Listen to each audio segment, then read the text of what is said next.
Halo teman-teman, balik lagi di channel gua Yoel Dwi Guntara. Kayaknya dicopot aja maskernya ya. Terima kasih teman-teman sudah ngeklik video ini. Artinya teman-teman juga sudah support video ini untuk kemudian berjalan lebih baik lagi, dan ini adalah video perdana gua. Jadi terima kasih teman-teman sudah ngeklik video ini. Jangan lupa teman-teman juga subscribe, like, kemudian komen. Gimana teman-teman? Buset, udah pandemi ya. Ya gini aja hidup lo. Ya gitu. Ya intinya teman-teman jangan lupa prokes. Ya jangan lupa vaksin. Kalau belum vaksin ya cari info lah.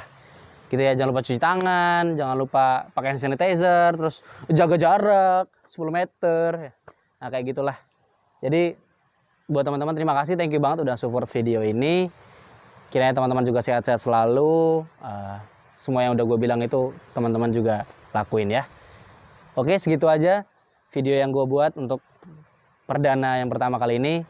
Thank you, bye. Selamat pagi, saudara-saudaraku yang terkasih di dalam nama Tuhan Yesus Kristus. Sebelum kita masuk dalam firman Tuhan, mari kita satu di dalam doa.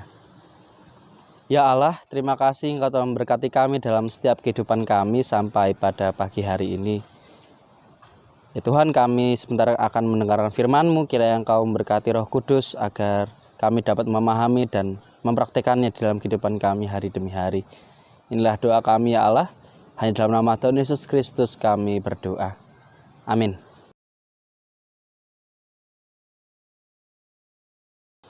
Pembacaan Alkitab pada pagi hari ini diambil dari kitab Filipi pasal 4. Ayat yang pertama sampai ayat yang ke-9. Akan saya bacakan. Beginilah firman Tuhan. Karena itu, saudara-saudara yang kukasihi dan yang kurindukan, sukacitaku dan mahkotaku, berdirilah juga dengan teguh dalam Tuhan. Hai saudara-saudaraku yang kekasih. Nasihat-nasihat terakhir. Euodia kunasihati dan Sintike kunasihati, supaya sehati sepikir di dalam Tuhan. Bahkan kuminta kepadamu juga, Sunsugos, temanku yang setia, tolonglah mereka, karena mereka telah berjuang dengan aku dalam perkabaran Injil. Bersama-sama dengan Clemens dan kawan-kawanku sekerja yang lain, yang nama-namanya tercantum dalam kitab kehidupan. Bersukacitalah senantiasa dalam Tuhan. Sekali lagi kukatakan, bersukacitalah. Hendaklah kebaikan hatimu diketahui semua orang. Tuhan sudah dekat. Janganlah hendaknya kamu khawatir tentang apapun juga, tapi nyatakanlah dalam segala hal keinginanmu kepada Allah di dalam doa dan permohonan dengan ucapan syukur. Damai sejahtera Allah yang melampaui segala akal akan memelihara hati dan pikiranmu dalam Kristus Yesus. Jadi akhirnya, saudara-saudara, semua yang benar, semua yang mulia, semua yang adil, semua yang suci, semua yang manis, semua yang sedap didengar, semua yang disebut kebajikan dan patut dipuji, dipikirkanlah semuanya itu. Dan apa yang telah kamu pelajari, dan apa yang telah kamu dengar, dan apa yang telah kamu lihat padaku, lakukanlah itu, maka Allah sumber damai sejahtera akan menyertai kamu. Demikianlah firman Tuhan. Berbahagialah saudara-saudara yang mendengarkan dan melakukannya di dalam kehidupan sehari-hari. Tema menarik yang saya sampaikan kepada teman-teman dan saudara-saudara sekalian itu adalah bersukacitalah. Terdapat di dalam kitab Filipi pasal 4, ayat yang pertama sampai ayat yang ke-9. Menarik ketika kita melihat ayatnya yang keempat, yaitu Rasul Paulus mengatakan, bersukacitalah senantiasa dalam Tuhan. Sekali lagi kukatakan, bersukacitalah. Rasul Paulus di sini mengingatkan kepada kita agar senantiasa bersukacita kepada Tuhan. Bahkan sampai teman-teman kalau sadar atau tidak sadar, diulang sampai 2 kali. Kenapa teman-teman mempertanyakan? Banyak teman-teman juga bertanya kepada saya, dan saya juga bertanya-tanya kepada diri saya sendiri, kenapa sih Rasul Paulus sampai bertanya sampai 2 kali? Jawabnya karena manusia itu sering lupa, atau bisa teman-teman bilang sebagai short memory. Makanya kembali diingatkan oleh Rasul Paulus agar manusia itu tidak lupa, agar bersukacita senantiasa. Sukacita harus dimiliki memang di setiap orang. Percaya karena sukacita itu sangat penting di dalam kehidupan kita. Berarti memang di dalam suatu kondisi dari baik maupun buruk, kita tetap harus bersukacita bagaimanapun itu caranya. Dilihat dari kegiatan kita, aktivitas kita, apalagi selama pandemi, kita harus selalu menggunakan masker, kita berjaga jarak. Itu membuat kita sadar akan kita harus bersukacita dengan caranya masing-masing dan yang tersendiri. Dan yang pasti, Rasul Paulus mengajarkan kepada kita tentang bagaimana relasi kita kepada yang lain, agar kita tetap menjadi sukacita di dalam gaya hidup kita. Sudah menjadi pola hidup kita untuk bersukacita di dalam Tuhan.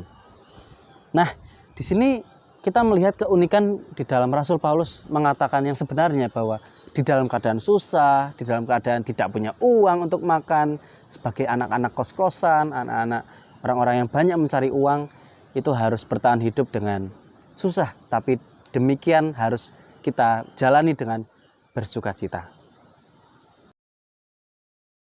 Ya, kita mulai ke perbedaan dari sukacita di dalam Tuhan dan sukacita yang dunia berikan untuk kita terhadap juga sesama. Mungkin saudara-saudara juga sudah mengerti bahwa apa sih perbedaan sukacita yang Tuhan berikan dan sukacita yang dunia berikan untuk kita.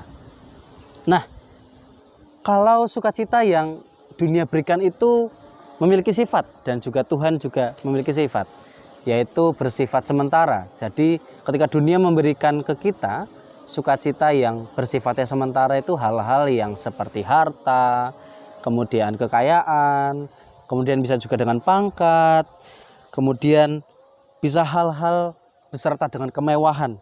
Itu bersifat sementara karena tidak akan Bapak Ibu atau saudara membawanya sampai ke alam nanti atau ke liang kubur nanti.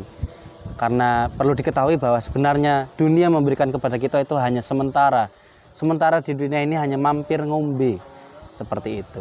Nah, bagaimana sih kalau sukacita yang Tuhan kemudian berikan kepada kita itu justru bersifat kekal?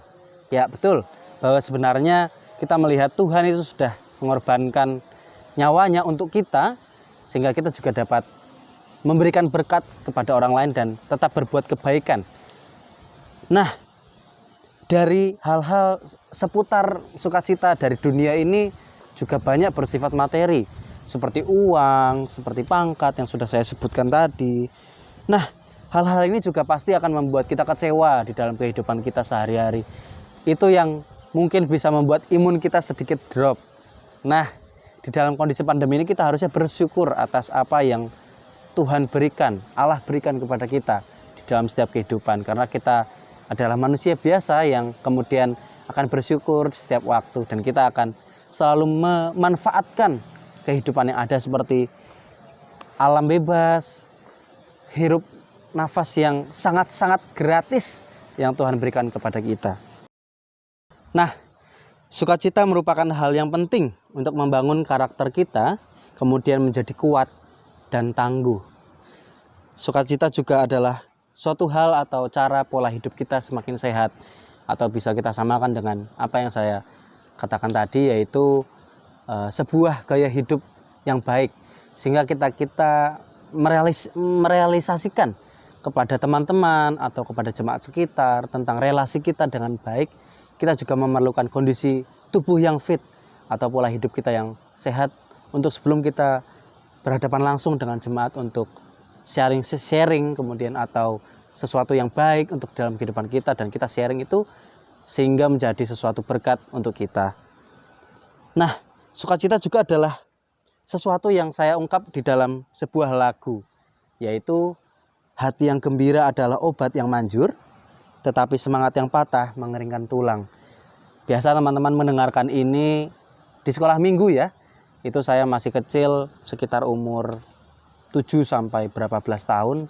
Itu saya masih kecil sekali, sehingga ketika mengingat lagu sekolah minggu sedikitnya kangen ya.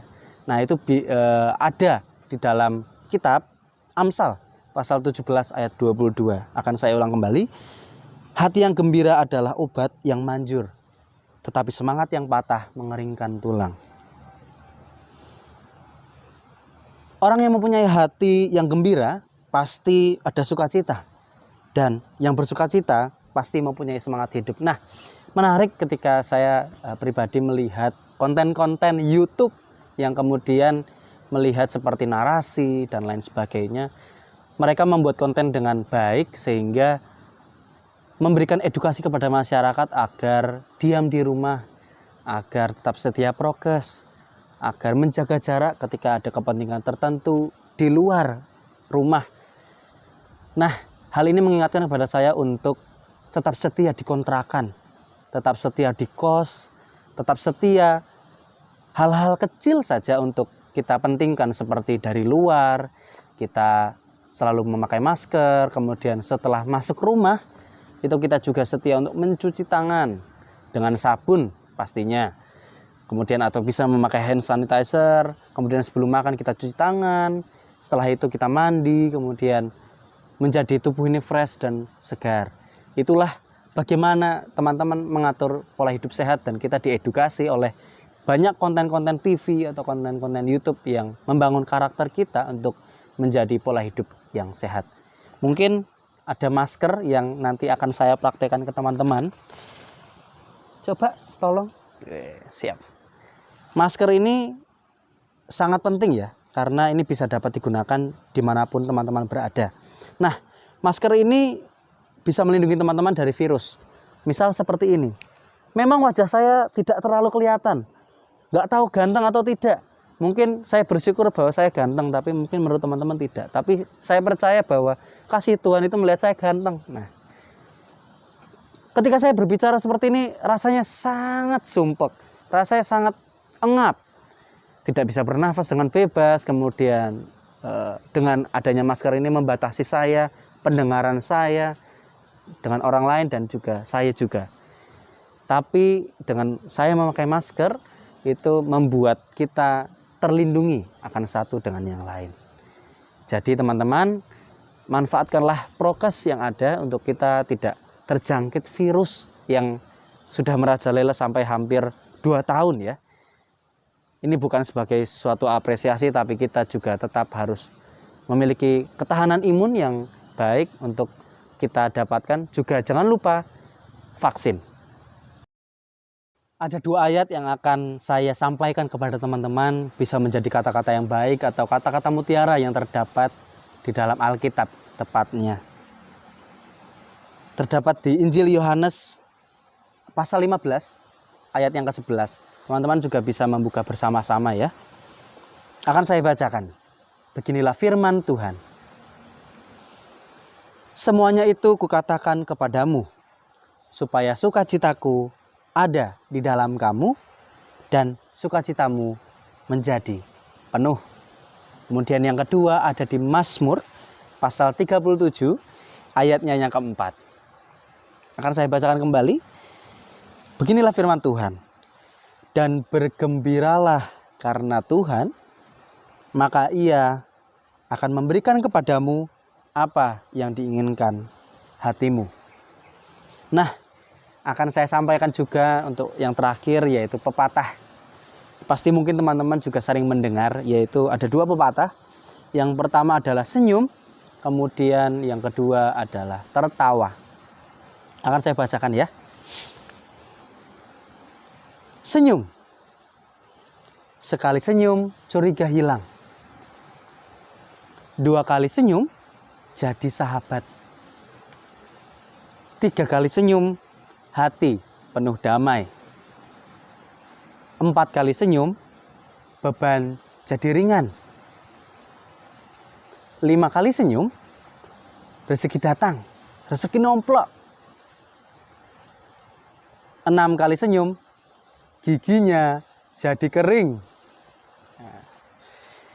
Kemudian tertawa. Sekali tertawa, pusing akan hilang. 2 kali tertawa, benci pun sirna. 3 kali tertawa, persoalan lari. 4 kali tertawa, penyakit sembuh. 5 kali tertawa, jadi awet muda. 6 kali tertawa, hati penuh sukacita. Demikianlah firman Tuhan yang sudah saya sampaikan. Kiranya menjadi berkat bagi teman-teman serta saudara-saudara semua dalam menjalani hari ke depan penuh harapan. Amin.